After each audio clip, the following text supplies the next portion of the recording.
Welcome to Rekha's Healthy Aging. Healthy aging is in your hands. I'm a physical therapist with a background in neurology and geriatrics and also certified as functional standards of optional aging expert.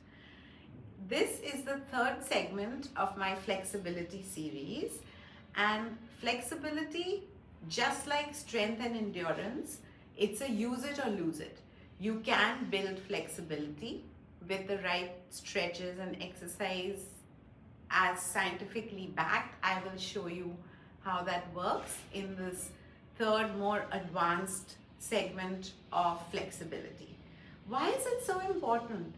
Have you seen older people, seniors in your neighborhood, your family? Sometimes they have trouble because they can't bend down to put their shoes and socks on. They can't clip their toenails. They can't look sideways when they're driving, which is a big hazard because it can be a safety issue.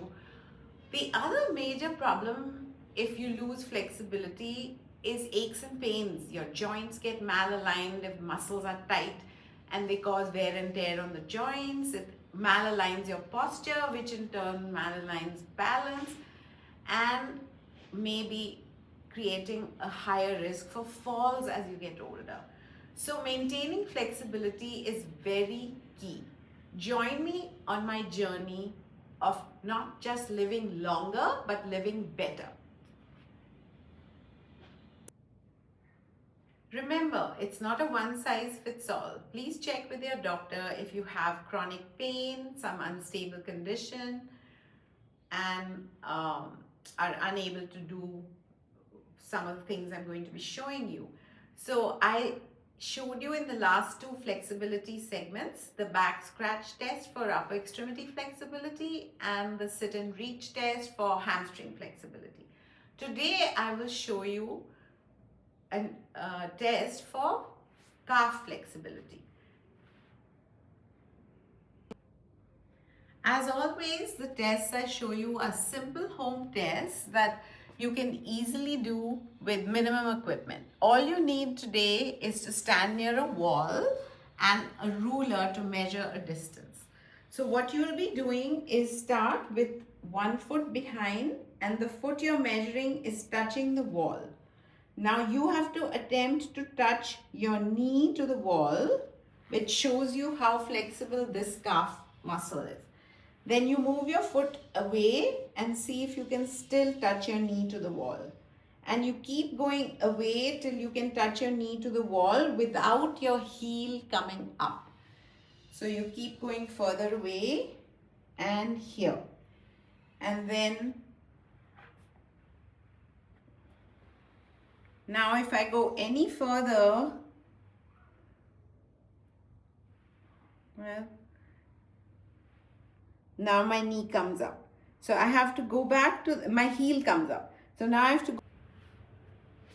Now I've reached the maximum point that I can move my foot away from the wall before my heel comes off the ground. So I need to measure the distance between my toe and the wall. So it measures at 4 inches and that is the ideal distance to show that you have adequate flexibility. Inadequate calf flexibility can cause plantar fasciitis, which is severe foot pain under the heel. It can cause problems with walking, running, and eventually affect your walking speed and cause problems as you progress in the future. If your test showed that you were below 4 inches for your calf flexibility and your sit and reach test for your hamstring also showed that it was lower than it should be, then there is another technique I use for which there's emerging data to show that it's helpful in releasing the muscles which get stuck with the tissue around it. So people can call it myofascial release, or the fascia which gets stuck to the muscles is loosened up. So it's sort of like a self deep tissue massage. and I personally do find it extremely helpful. So this is done with a foam roller. I have an extra long one. You can just use a shorter one. You do get rollers which have little bumps on them, which are also pretty useful. So now if we want to roll our hamstring muscle and our calf muscle, we just need to put the roller under while I'm sitting on my yoga mat. And so first I'm going to just roll on my calf muscles. So you need a fair amount of upper extremity strength because you're going to be lifting yourself up and rolling this muscle. You just need to do it for 30 to 40 seconds or a minute, and you just roll from the knee to the ankle, all the way from the knee to the ankle, and it definitely helps with stretching the calf muscle. So one can do this rolling for different parts of the body. Today I'm just going to show you how to roll the calf and the hamstring. So the hamstring is the one that goes from the buttocks to the knee and is notoriously a muscle that gets very tight. Tight hamstrings can cause severe back pain and of course issues with bending, walking, malaligned, knee problems, knee pain. So keeping hamstring flexibility will not only prevent knee pain, back pain, it will also improve your walking. And this is how you do the hamstring rolling. You just start by almost sitting on the roller and then you roll down all the way to the knees and back. You can do both together. At the moment I'm doing both legs together. So I'm basically using my entire body weight on the roller and it helps to loosen up the tissue in the hamstring area, which is the part behind the thighs. Okay, once I'm done with my rolling, we are going to switch to our dynamic stretching before I will share today's static stretching. So for dynamic stretching today, so as always in my previous two segments, I showed you that you need to first wake up the muscles and nerves and sort of loosen up the joints, get the blood circulation before you do static stretches. So for a dynamic stretch today, I've chosen the squat jump. Like we've seen before, you can do high marches, you can do hamstring curls, you can do various different ones. You can do a skipping rope, you can do a few minutes at a slow pace on a treadmill. Today we are going to do what I call the squat jump. So you keep your feet shoulder width apart and you bend your bottom backwards as if you're going to sit in a chair, and then I just fold my arms up and I go down about 90 degrees and then I jump up, vertical jump. So this is a squat jump, and so you do this for a few minutes. In addition, you can do side lunges, front lunges, high marches, hamstring curls, various different forms of dynamic stretches. So that you can see sideways, again I have my feet shoulder width apart and I'm going down as if I'm sitting in a chair, almost 90 degrees, and then I jump vertically upwards.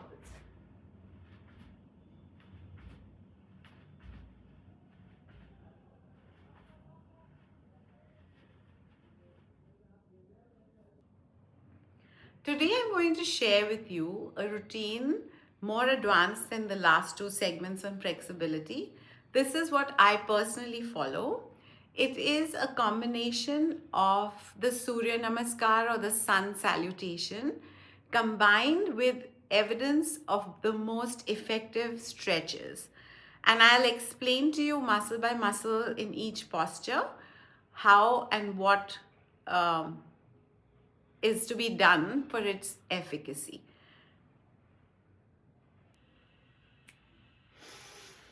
Om.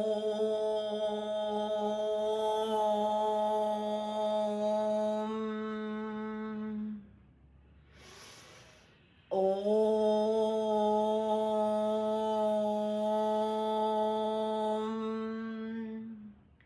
I start by chanting Om 3 times because it makes you take a nice deep breath and you circulate your hands in a circle, improves your limbers up your arms. So with this Surya Namaskar or Sun Salutation, in every upward movement, you'll be taking a deep breath in, inhale, and with every movement downwards, you exhale.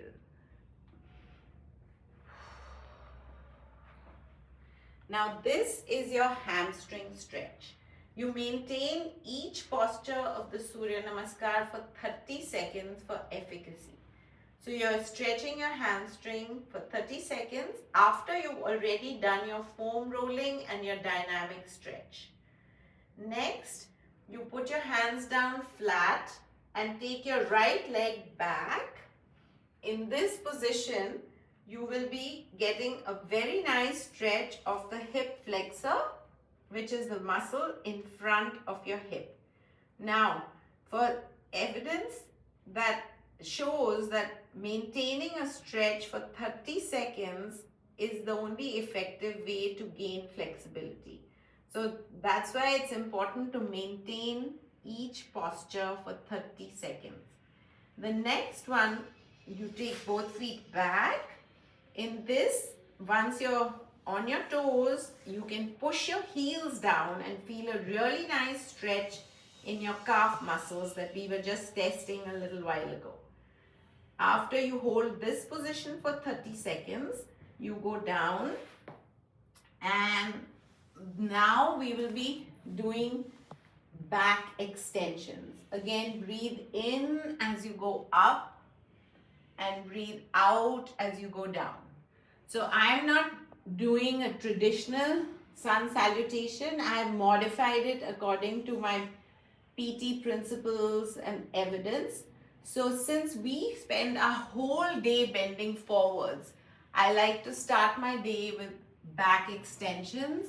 So I repeat the whole cycle of this modified sun salutation or Surya Namaskar for 3 times, because maintaining each stretch for 30 seconds 3 times is all you need for good flexibility. So you repeat this back extension 10 times because we spend our whole day doing activities bending forward. I don't think you could name even one activity where you have to do bending backwards. So that's what causes back pain and problems with all the discs and the pressure on the nerves. So if you start your morning with doing back extensions, it's great. In fact, in this I build in a little strengthening also, because as I go up, I'm not pushing down on my hands. And right towards the end, when I have to do the full stretch, I put the weight on my hands.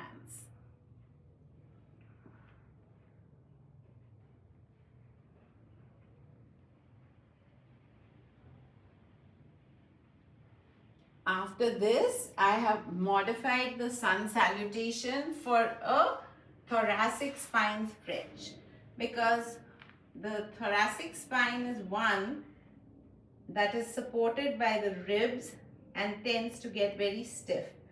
So I've built in the cat-cow movement into my sequence, and I repeat that 3 times.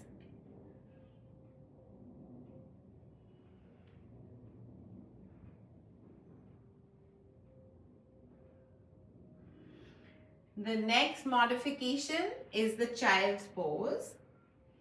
In the child's pose, you get a really nice stretch of your gluteus muscle, of your quadriceps muscle, and of your back extensors.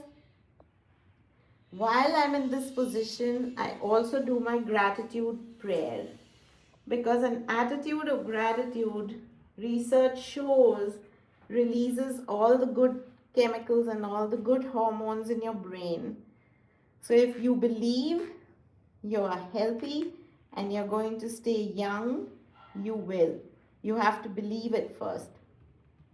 So I'm very grateful for my good health. I'm grateful for my family. I'm grateful for my friends. I'm grateful for a roof over my head.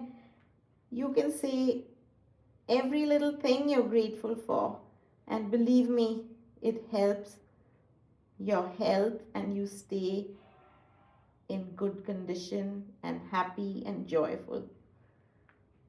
Then you can modify it by stretching the sides of your trunk.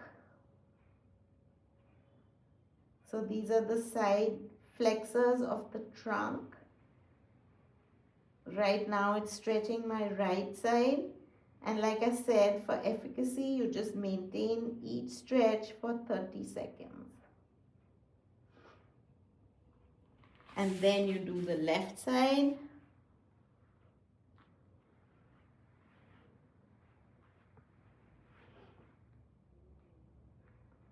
So by this time, you've had a really good quadriceps stretch, gluteus stretch, back stretch, and now the side of the trunk stretch. Come back to the center and then you go up into the downward dog position.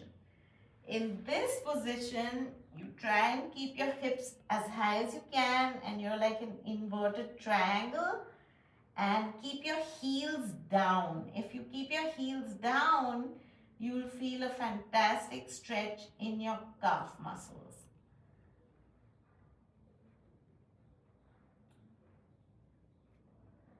So the next, we will do the reverse of how we came down. This time you move your right foot forwards and then you feel a really good stretch of the left hip flexor, which is the muscle in front of your hip. Great for runners, great for walkers too. And with, like I said, sitting is the new smoking. Everybody's hip flexors get tight from sitting all day. So very important to stretch the hip flexors so you don't start having a bent posture as you get older. Now put both your feet together and then you raise back up into a back extension.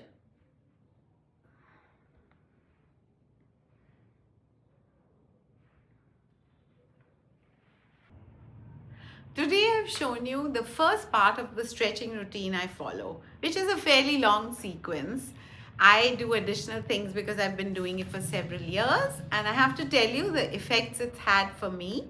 I play tennis, I swim, I go trekking or hiking in the Himalayas, and best of all, I'm a 62-year-old grandma and I get to sit on the floor and play with my grandchild. This not only helps you live life to the fullest, but you'll also be pain-free, you'll have a nice upright posture, you won't be at risk for falls, you prevent wear and tear of your joints, which prevents joint pain. Did you know that 80% of all adults suffer from back pain at least once in their life? I will be showing you in this series a program on stretching and strengthening for the back so you don't have to have the back pain. See you next time.